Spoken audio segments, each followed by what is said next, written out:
Caros amigos aqui do canal Via Romana, como vão? Sou o professor Rafael Queiroz, saudações. Bom pessoal, hoje eu quero falar um pouco aqui com vocês sobre o caso do Marcelo Andrade. Muita gente já me pediu para me pronunciar a respeito dele, a respeito das coisas que ele vem dizendo, né? Mas nós aqui temos por hábito reunir subsídios, reunir informações antes de falar qualquer coisa. A gente não sai falando de primeira. Então me chamou a atenção aqui uma coisa que um amigo mandou pra gente, já tem um tempo. Eu ia falar, mas não tive condições de gravar aqui um vídeo no canal sobre isso. Então hoje a gente decidiu soltar o verbo a respeito desse assunto. Eu já venho conversando, né, em privado com alguns amigos a respeito desse assunto, alguns colegas a respeito do caso do Marcelo Andrade. E a minha opinião é que ele tem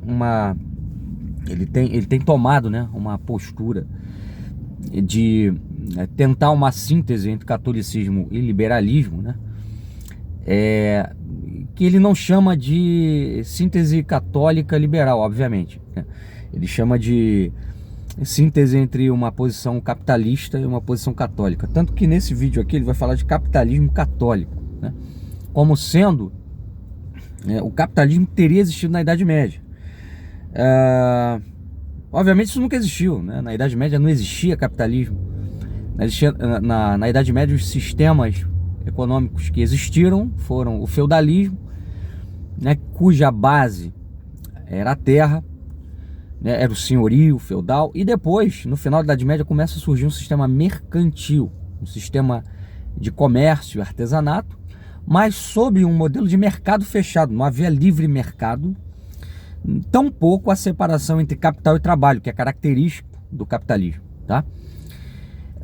Então não existia esse negócio que o Marcelo Andrade tenta dizer que existiu, e foi uma ampla livre iniciativa no período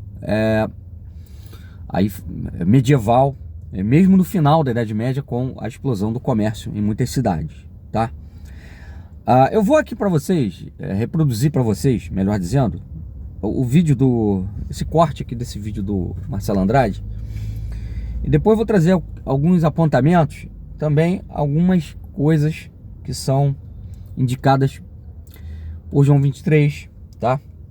Pio XI, nas suas encíclicas sociais a respeito desse assunto que ele aborda, tá? Eu vou reproduzir aqui para vocês ouvirem. Vamos lá. Define o chamado capitalismo católico, o capitalismo da empresa, o capitalismo da livre iniciativa e tal. Mas o grande exemplo é a Idade Média. A Idade Média não tinha Banco Central, tinha ampla liberdade, ampla livre iniciativa. Essa coisa de católico defender Estado forte é uma ideia anticatólica, completamente anticatólica. Isso é uma ideia marxista. A grande figura na história que defendeu a empresa na mão do Estado foi Marx. Os católicos estão defendendo Marx. E católico está defendendo o Banco Central, está defendendo uma ideia protestante e liberal. Os liberais estão durante um tempo defendendo o Banco Central. Então eles estão defendendo esse estatal, defendendo a ideia do Marx. Estão defendendo o Banco Central, uma ideia protestante e liberal na origem, também incorporada pelos marxistas também. Então estão defendendo princípios anticatólicos na economia. Essa que é a verdade. Agora vamos definir. Bom, vocês ouviram então o que ele disse, né? Tem um capitalismo católico, tá? Católico defende empresa na mão do Estado, estão defendendo princípios avessos à economia católica, o que ele chama de economia católica, tá? O problema aí qual é? Vamos lá, vamos começar aqui do início, né? Por exemplo, Karl Marx, ele também defendeu o capitalismo para países feudais, tá? Logo, quem defende capitalismo é comunista, está excomungado, porque a lógica dele qual é? Bom, se você defende empresa estatal, então você é marxista, você está excomungado, você não é católico. Porque se você defende capitalismo, que os marxistas também defenderam, então você também está excomungado. Se é assim, ele está também, né? Então é uma falácia isso daí que ele diz, tá? E ele não especifica, por exemplo, católicos defendem todas as empresas na mão do Estado, toda a economia na mão do Estado, ou apenas algumas empresas estratégicas, né, para a segurança nacional na mão do Estado, né? Então são coisas diferentes, né? Ele fala que Banco Central é uma ideia protestante e liberal, mas livre mercado também não é uma ideia protestante e liberal, veio da Inglaterra, porque o livre mercado não existia na Idade Média. Na Idade Média o mercado era fechado, tá? Livre iniciativa na Idade Média também não existia. Onde que existia livre iniciativa na Idade Média? Se alguém quisesse produzir um sapato, por exemplo, tá? Ele não podia simplesmente abrir uma oficina, mas precisava fazer parte da corporação de ofício dos sapateiros. Precisava fazer parte de uma associação, de uma guilda de sapateiros. Ele precisava ser incluso na profissão de sapateiro por um mestre artesão sapateiro. Então ele tinha que passar por uma iniciação profissional antes de mais nada. Ele não podia chegar lá, olha, eu aprendi a fazer sapato por mim mesmo, sou sapateiro. Não tinha essa liberdade de iniciativa. Hoje, por exemplo, você quiser abrir uma padaria, mesmo sem ter experiência nenhuma como padeiro, você pode, né? Por quê? O capitalismo te permite você contratar lá um padeiro, né? Ou então você se meter a fazer um pão e se der certo, beleza, você conseguiu ali montar uma empresa que produz pães e uma padaria. Nada te impede, não existe nenhum impeditivo legal para você abrir uma padaria, a não ser questões sanitárias, etc. Na época não era assim. Então as corporações de ofício, por exemplo, elas regulavam até a técnica de produção e impediam a livre concorrência, né? Ou seja, não era aberto para todo mundo que quisesse ser sapateiro, tá? Quer dizer, somente aquelas corporações autorizadas, né, na cidade é que poderiam produzir sapato. Então, onde é que existia livre iniciativa, né, livre concorrência ampla no período feudal, no período medieval? Não existia. Isso é picaretagem. Falar isso é mentira, vigarice intelectual, tá? Enfim, ele vai falar também, né, que sempre que tiver Estado na economia, coisa de Marx, tá? Portugal e Espanha tiveram estatais antes de Marx nascer. Por exemplo, as grandes navegações portuguesas, elas só foram possíveis graças à capital estatal. Quem é que financiava, quem é que construía estaleiros navais para a construção de embarcações que fossem capazes de vencer os mares, os oceanos? Isso começou a acontecer em Portugal a partir da Revolução de Avis, com Dom João de Avis, né? Aquele projeto da escola de Sagres, também, que era uma escola estatal. Enfim, então tudo que é estatal é comunismo, né? Então os reis cristianíssimos da Espanha e Portugal levaram a cabo as grandes navegações através de projetos estatais. Enfim, então essa ideia de livre mercado que o Marcelo Andrade preconiza, ela só ganhou força no contexto protestante inglês, tá? Onde ali, no período da Revolução Industrial, aqueles estatutos municipais que impediam a criação de um livre mercado, né? Que, por exemplo, eu produzo sapatos em Liverpool e quero vender em Manchester, né? Isso só foi possível graças, né, a essa ideia, né, inglesa aí de você quebrar, né, esses monopólios municipais que as corporações de ofício possuíam, que eram uma coisa que vinha da Idade Média, tá bom? Então o cara louva uma série de coisas que são também de origem protestante, mas que ele chama de capitalismo católico, tá? Então aqui precisa também, né, a gente precisa também distinguir capitalismo de liberalismo. Capitalismo é um sistema de produção, né, que separa a capital do trabalho. Isso não existia na Idade Média. Na Idade Média, o dono do capital era também, né, o sujeito que empregava a sua força de trabalho na oficina. Então tinha lá o mestre artesão, a oficina era dele e ele também trabalhava na oficina com as ferramentas dele. Então ele era ao mesmo tempo o polo do capital e o polo do trabalho. Não existia essa separação. Isso só vem com a Revolução Industrial, que acontece na Inglaterra protestante, sob auspícios de uma ética protestante, né, uma ética voltada para o ganho, para o lucro, onde a produção ela é voltada para maximizar a acumulação de capital. Perfeito? Então é um modelo protestante. Mas Banco Central não pode, de forma alguma, porque há uma ideia protestante. Mas livre mercado pode, que também nasce, né, no meio protestante. Que coisa, né? São 2 pesos, 2 medidas. Enfim, eu vou pegar aqui uns comentários feitos pelo padre Francisco Leme, né, Lopes, jesuíta, tá? É um livrinho, Introdução à Filosofia, um livro antigo, inclusive, que eu até uso para dar aula, eu também dou aula de filosofia. Nesse livro aqui, que é um livro que trata de uma série de assuntos, né? Tem um capítulo sobre o problema socioeconômico. Então o padre Francisco Leme, ele vem falando assim, né, na página 95. Considerando a gênese do capitalismo, vejam só o que ele vai falar. É bem sabido como ele resulta do tríplice liberalismo. Do liberalismo religioso, do liberalismo político e do liberalismo econômico. Todo o liberalismo, aliás, já condenado pela doutrina da igreja. O liberalismo religioso levou do indiferentismo ao agnosticismo, e daí ao ateísmo e ao materialismo. O liberalismo político e o econômico levaram ao desprestígio do poder e à condenação de sua interferência na vida econômica. Tá? Liberalismo religioso, o homem libertado de Deus. Liberalismo político, o homem libertado do Estado. Liberalismo econômico, o homem libertado do próximo. Tá? Então, o que o Marcelo Andrade preconiza é liberalismo econômico. É o homem libertado do próximo. E aí o padre Francisco Leme conclui assim, né? É de ver o julgamento que a respeito formulou Pio XI. Aí ele passa a citar, tá? O Papa Pio XI na encíclica 40º ano, tá bom? Vamos lá. A liberdade de mercado, olha aí o que ele fala, liberdade de mercado, que o Marcelo Andrade louva, exalta, sucedeu à hegemonia econômica. A sede de lucro, a cobiça desenfreada do predomínio, de modo que toda a economia se tornou horrivelmente dura, inexorável, cruel. Ou seja, sem uma face humana, sem uma face cristã. João 23 completa, né, na Rerum Novarum, escravizando os poderes públicos aos interesses de grupos e desembocando no imperialismo internacional do dinheiro. Então, olha aí o que João 23 fala a respeito da liberdade de mercado, que ela escravizou os poderes públicos aos interesses de grupos financeiros, levando ao imperialismo internacional do dinheiro, ou seja, né, a uma hegemonia do dinheiro.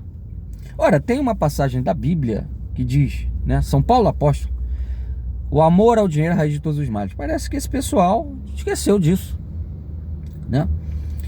E pouco antes, resumindo e confirmando ao 40º ano, vamos lá, João 23 novamente, né? A livre concorrência, olha aí, a livre concorrência, a livre iniciativa, né, em virtude da dialética que lhe é própria, tinha acabado por destruir-se a si mesma, ou pouco menos, levar a uma grande concentração de riqueza e, além disso, a acumulação de um poder econômico desmedido nas mãos de poucos, os quais muitas vezes nem sequer eram proprietários, mas simples depositários, administradores do capital de que dispunham a seu bel prazer. E aí o padre conclui, mais uma vez agora citando Pio XII, né, dizendo assim: nem menos explícito foi Pio XII ao proclamar na rádio mensagem de 1º de setembro de 1944 o seguinte: quando a igreja defende o princípio da propriedade privada, tem em vista um alto fim ético e social. Tá? Então, o fim da igreja não é individual, não é garantia das liberdades individuais, única e exclusivamente, mas sim, quando ela fala de propriedade privada, é dentro de um enquadramento ético e social. Não quer dizer que ela pretenda conservar pura e simplesmente o presente estado de coisas, que é a posição desse pessoal, né, como Marcelo Andrade e outros.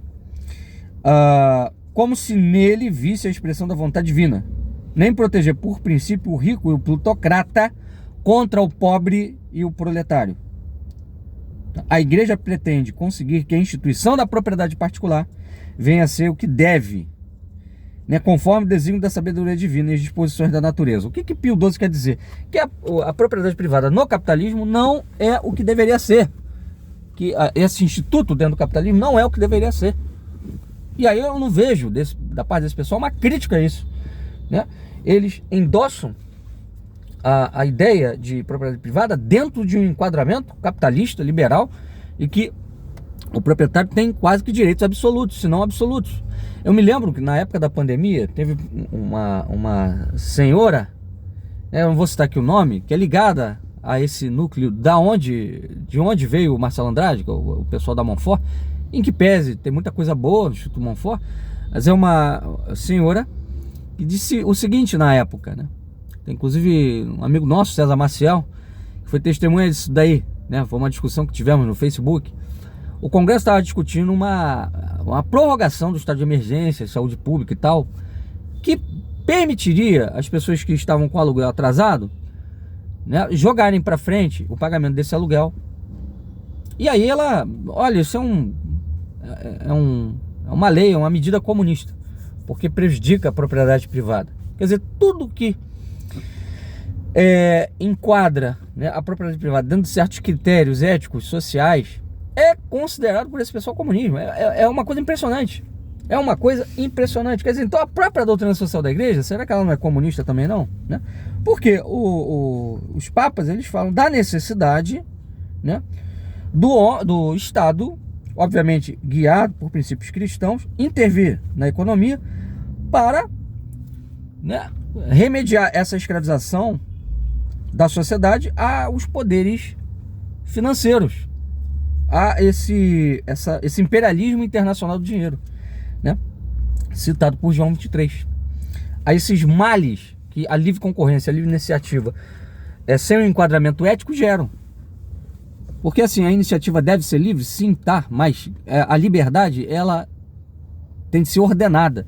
A liberdade dentro do capitalismo liberal, ela é desordenada. Ela não tem uma ordem.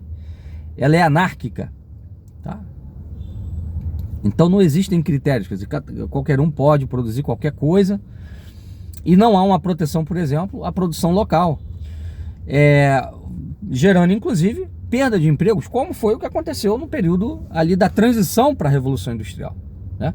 Em que muitos artesãos perderam suas oficinas em vista da concorrência das indústrias, da mecanização, né? A maquinização da produção,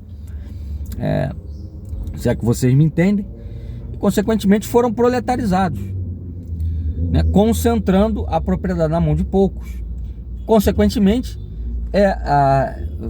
partindo-se da ideia de livre iniciativa, de que o sujeito tendo capital ele pode produzir o que ele bem entender, você quebrou a iniciativa de múltiplas pessoas que antes produziam, né, e vendiam o fruto da sua produção no comércio local. Quer dizer, passaram a ter, dentro de um mercado mais amplo, né, no livre mercado nacional ali, né, dentro de um território de um país, às vezes, né, você tinha antes 20, 30 corporações, você passou a ter 2, 3 empresas que fabricavam sapato, né? Então houve uma concentração, uma diminuição, na verdade, da iniciativa e da concorrência.